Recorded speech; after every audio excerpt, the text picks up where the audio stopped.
Tantor Audio, a division of Recorded Books, presents The Warrior by Kinley Macgregor, narrated by Antony Ferguson. Prologue.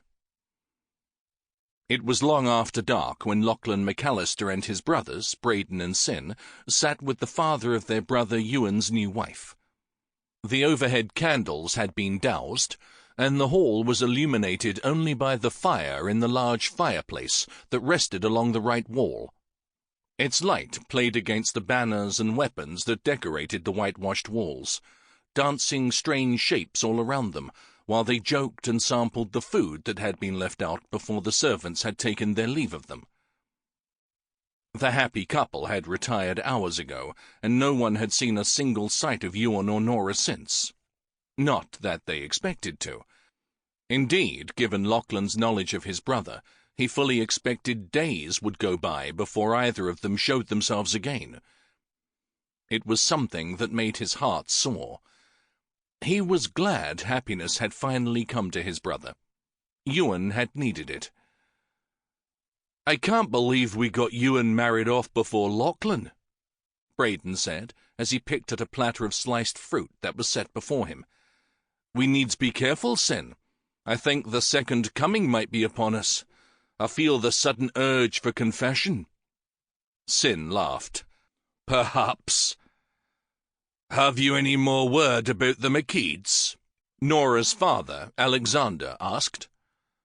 Lochlan shook his head. How he wished to find them, and he would. He wouldn't rest until they paid for what they had attempted to do to his family. "None of my men have found a trace of them," he said to Alexander. "Have yours?" "Nay. That sits ill with me," Sin said. "I have a feeling we haven't heard the last of them." "Most likely not," Lochlan concurred. "So what should we do?" Alexander asked. "I've notified my cousin what they've done, and he has issued an order of execution for them. But until they are caught, there's not much we can do," Braden said. Sin finished off his tankard of ale and poured more. "Sure there is." "What?" Braden asked.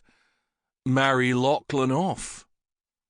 Lochlan shoved playfully at Sin's arm. "You're drunk." "Is he?" a feminine voice asked. They looked up to see Sin's wife, Caledonia, approaching the table. She moved around the side of the table until she was behind Sin's chair. Looking down at her husband, she gave him a chiding, gentle smile. "I had a feeling my wayward husband was spending far too much time down here." Sin looked a bit sheepish. "Come, my lord," she said, taking Sin's hand. "We have a long journey home tomorrow, and I promised my brother Jamie that we would be back in time for his birthday." Sin kissed her hand, then rubbed it against his cheek. Lochlan was amazed by the gesture that was so alien to Sin. It was good to see his brother so well suited with wife. Sin was another one he had never expected to see happy. It did him good to know life had finally treated his elder brother kindly. "Good night, gentlemen," Sin said, rising to follow after his wife. They passed Maggie in the entranceway. Lochlan smiled as she came forward, eyeing the three of them suspiciously. He remembered a time when he had contemplated her death and had wished many vile things upon her. Now he was glad he had refrained from the urge to kill her. "Look lively, Braden," he said to his youngest brother. "'Tis your turn to have your ears boxed." Braden scoffed. "My sweet Maggie knows better than to box my ear, eh, love?" There was a saucy sway to her hips as she approached the table. "It depends on if you've done anything to have them boxed for." She smiled sweetly at Alexander and Lochlan. "Do you mind if I steal him away from you?" "Not at all," Alexander said. Braden got up, swept her up in his arms, and headed for the stairs at an almost dead run. Lochlan watched them leave. his heart light at his brother's antics. No doubt Maggie would be gifting him with another niece or nephew soon. "So," Alexander said once they were alone, "have you any plans to take a bride?" Lochlan swirled the ale around in his cup as he considered that. In truth, there was no woman in his heart. He doubted if there ever would be. But still his duty commanded him to take a bride. There was only so long he could put off that particular responsibility. "Mayhap one day," he said quietly. Alexander arched a brow at him. "Aren't you a little old now not to be looking?" Perhaps he was, but Lochlan had too many things that demanded his time, and marrying a woman sight unseen wasn't something he relished. "To everything there is a season." Alexander laughed at that. Footsteps sounded outside the room, followed by the main door opening and closing. Lochlan and Alexander exchanged puzzled frowns. It was far too late for company. An old servant entered the hall with a youth behind him. The boy hadn't quite reached his majority. Dressed in rags, the boy carried a weathered satchel. "Forgive me, my lord," the old servant said to Alexander. "The lad said he had news of Lysander." Alexander motioned the boy to come forward. "Is there a problem?" The boy hesitated, then shrank back. He looked hesitantly at the servant, then to Lochlan. "Speak, lad," Alexander said patiently. "No one here will harm you." Still the boy looked doubtful. "I have word, my lord. This man came to our village, and he told me I was to bring this to you." The boy rushed forward, dropped the satchel on the table, then ran back to a safe distance, as if he expected the wrath of hell to fall down upon his young head. Lochlan frowned at his fearful actions. Alexander ran his hand over the worn leather. "Is this Lysander's?" The boy swallowed. "I know not, my lord. I was only told to give it you, and to not open it." By the pallor of the boy's face, Lochlan could surmise the child hadn't listened. "Who gave you this?" Lochlan asked. The youth scratched his neck nervously. "He said there was a letter for Lord Alexander inside, and to tell his lordship that next time you should hire yourself someone better than a French knight." The boy was shaking. "Can I go home now, please, my lord?" Alexander nodded. The boy shot from the room as if Lucifer's hounds were after him. Lochlan's frown deepened. Alexander studied the bag. "How very strange." "Aye," Lochlan said, leaning forward to look at it as well. "It is indeed." Alexander opened the satchel and dumped its contents onto the table. Lochlan stood up the instant he saw the green and black plaid that their father had commissioned years ago for his sons. He'd never known anyone other than he and his brothers to have it. His blood went cold as he stared at it in disbelief. Alexander opened a small piece of parchment while Lochlan pulled the plaid closer to examine it. "Canmore," he read aloud. "I don't like being made a fool of by anyone. You can tell the gypsies that they are next on our list. You should never have told the king about us. Had you stayed quiet, your daughter might have lived. Now we'll be coming for her and the rest of the MacAllisters. Guard your backs carefully." Alexander's hands shook, and his face turned dark red with rage. "It's signed Graham MacAid." Lochlan barely heard the words. He was too fixated by the initials embroidered in the corner of the tattered and worn plaid. K.M. Kieran MacAllister. But how? Who would have had his brother's plaid? No one outside of their clan would have access to it. Seeking more clues, Lochlan unfolded the material and cursed as a disembodied hand fell to the floor. Alexander's own curse rang out as he saw it, and the strange brand that was on the back of the hand. "So help me," he growled. "I'll kill every one of those bastards for this." Lochlan found it hard to breathe, hard to focus. He ran through his mind the man whom he had met briefly, a man he had paid all too little attention to. "Who was Lysander?" he asked Alexander. "I don't know, to be honest. I found him in France about 5 years ago when I went to visit a friend. He had just come back from Outremer and refused to speak of it." "And this plaid?" Alexander shrugged. "It was wrapped around him when he asked for work. Does it mean something to you?" It meant more to him than his own life. "Did he say how he came by it?" He shook his head. "I only know it was very dear to him. My wife's maid tried to take it from him once to clean it, and he almost tore her arm for the trouble. He was rather feral in the early days of his employment." Alexander retrieved the hand and went to find the priest to dispose of it. Lochlan ran the monogrammed corner of the plaid through his long fingers as he stared at the initials his mother had placed there. How had a Frenchman found Kieran's plaid? None of the brothers had ever journeyed farther than England except for Sin, and Sin had never taken a plaid with him. If not for the initials, he might think that perhaps the weaver had created more of the design and sold it. But those initials matched the one for his plaid, Brayton's and Ewan's. Nay, this was Kieran's. He knew it. There was no doubt in his mind that it was his brother's, and by the looks of it, it was quite old. A souvenir of Outremer. Which meant that Kieran hadn't died that day when he'd gone out to the loch on his own. For some unknown reason, his brother had faked his own death, then left Scotland. But why? Why would Kieran not send word to them? Why would he allow them to believe he was dead all these years? Lochlan sat down as the news sank in.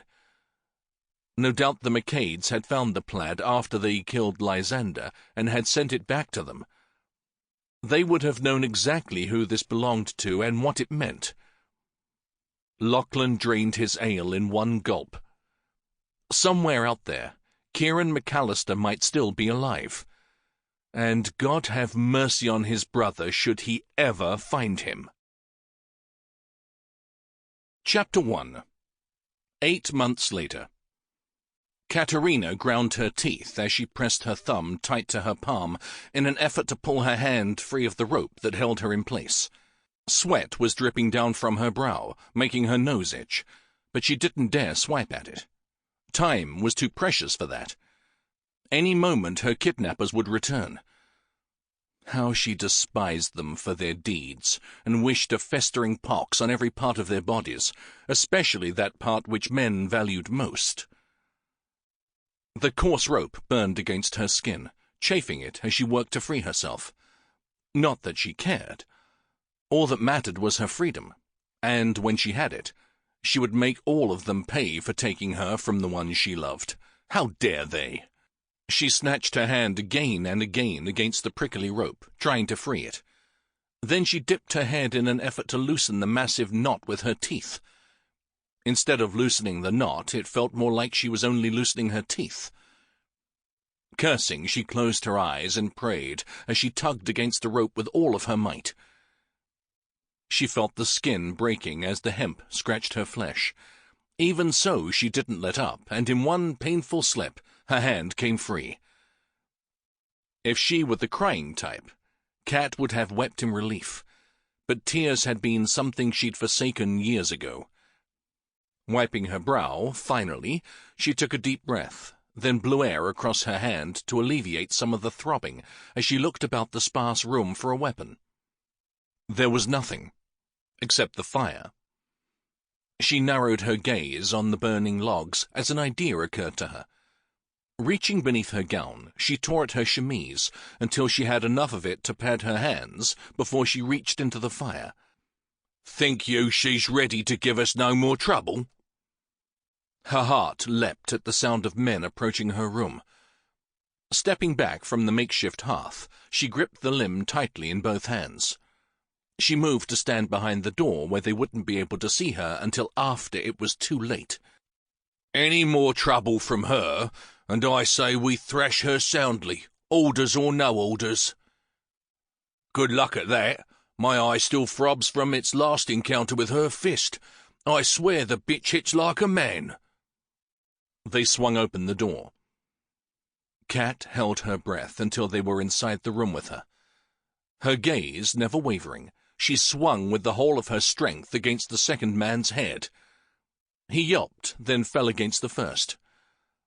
Her heart hammering, she lobbed the limb against the first man, clubbing him thrice, then grabbed her skirts and ran as swiftly as she could. She ducked out of the tack room and ran for the stable's opening.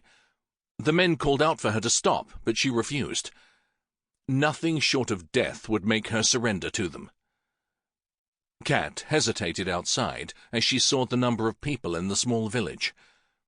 Many turned to stare at her as she ran for a saddled horse at the edge of town. To steal such would mean her head if she were caught.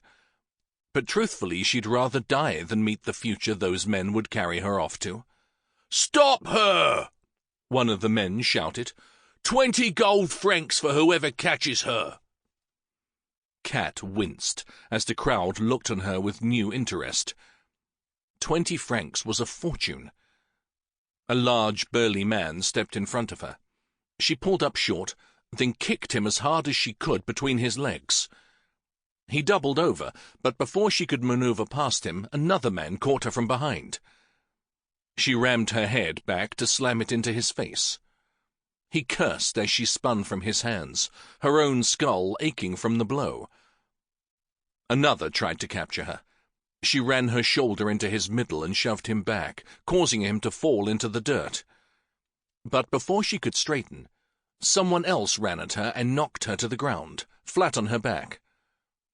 She gasped as the breath left her lungs. Still, she wasn't defeated. Rolling over, she shot to her feet, only to be knocked down again. Desperate, she scrambled on the ground, trying to escape, only to find her way blocked by a pair of scuffed black leather boots. She glared at them with hatred burning deep inside her. "Nay!" Refusing to cower, she looked up defiantly at the man blocking her path, then gaped at the sight of the face that met her eyes. It couldn't be. Time stopped as she met the crystal blue gaze of a man she'd never thought to see again. The last time they'd met, he'd been immaculately coiffed, regal and stern. He'd seemed larger than life, but that vision paled to how he appeared this day. Now he looked rugged and powerful, dangerous, determined and feral. His golden blonde hair was windblown, and his cheeks dusted with several days' growth of beard. And there was no missing the lethal chill in his eyes as he took in her predicament. "Are you injured, lass?" Lochlan asked in that deep Scottish brogue before he held one large, strong hand out to her. Cat could do nothing more than shake her head as she reached for his hand. To her relief, he pulled her to her feet, then placed himself between her and her pursuers. She couldn't believe her luck as she brushed at the dirt on her gown. Nor could she believe Lochlan would be willing to protect her when no one else had stepped forward. As her captors neared, Lochlan pulled his sword from its sheath. "Stand down!" The largest guard sneered at him, not knowing that this was one of the most powerful lairds in Scotland. "This be the king's business." Lochlan scoffed at the man's commanding tone. "King's business, my ass. I don't see the man here. And if you have issue with the woman, then you have issue with me." Cat smiled for the first time in days. She couldn't believe someone was finally taking up for her. And it was Lochlan MacAllister, no less. He was nothing if not a man who lived his entire life by the rules. She'd never dreamed he would protect her like this. The shorter guard took a step forward. Lochlan swung the sword around his body, preparing to engage him. The man must have come to his senses as he saw Lochlan's obvious skill. He stepped back to a safer distance. "We are under royal orders to deliver her to Paris." Lochlan glanced at her over his shoulder. "Do you want to go to Paris, Catarina?" "Not on their lives." He tisked at her guards. "Well, no, the lady has spoken. If you truly have a royal decree, lad, I suggest you show it to me. Otherwise, step back and step down, or you'll be sitting on steel marks for the rest of your life." A tick worked in the guard's jaw. "You're making a deadly error." "Then you can play a giddy tune over my grave." Lochlan gave a sharp whistle. A tall grey horse neighed before it galloped over to him. Lochlan swung himself onto the saddle before he held his hand out to her while keeping his sword angled toward the men. Cat took his hand and allowed him to pull her up behind him before he spurred his horse into a dead run. Wrapping her arms around his lean waist, she squeezed him tightly in gratitude. If not for the fact she hated the very air this man breathed, she'd kiss him for what he'd done for her. "Thank you," she said in his ear. Lochlan didn't speak as he looked behind him to see that the other two were running for their horses. Damn the luck. He'd have to fight them again, no doubt. When he'd stopped in the village for supplies and to rest a bit, the last thing he'd expected to find had been the woman who was cousin to his sister-in-law, Nora.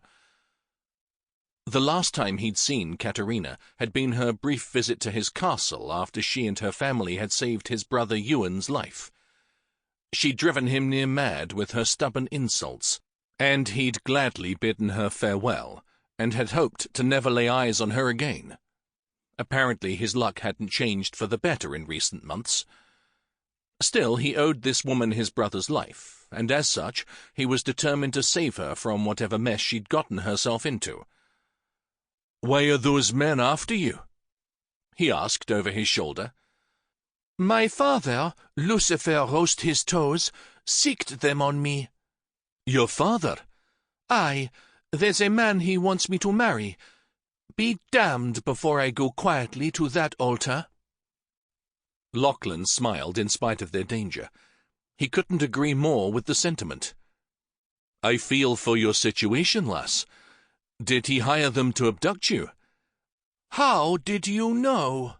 "The fact there's no Victor or Barvel watching over you." Her uncle and cousin were extremely protective of her. Wherever she went, they followed. The only way she could be here without them would have been for the men after them to have taken her. "They kidnapped me from the inn where we were resting. I'm sure both of them are worried sick." No doubt. Personally, he'd be grateful for the peace her absence would bring, but that was another matter. He felt her turning behind him. "They are gaining on us." Cursing, he looked to verify the truth of her statement. "They are persistent?" "Like worms after sunshine." Lochlan was bemused by her expression, creative though it was. "Just how much did your father pay them for your abduction?" "I don't think it's the payment that spurs them on so much as the fear of his wrath." "And who is your father to warrant such terror?" "Philip," she said simply. Lochlan frowned. "Philip who?" She duplicated his scowl. "Were you not listening when they told you? Philip Capet." Lochlan froze as that name penetrated his mind. "King Philip of France." "Is there another?" A sick feeling went through him. Lochlan had never felt more foolish in all his life, which, considering the fact he'd often run herd on 4 wayward brothers, said much for the moment. "Are you telling me that I have just abducted a princess of France from royal custody?" "Nay, Lochlan MacAllister, you've just liberated a Moldavian princess from a man who thinks he can force her to marry against her will just because he says so."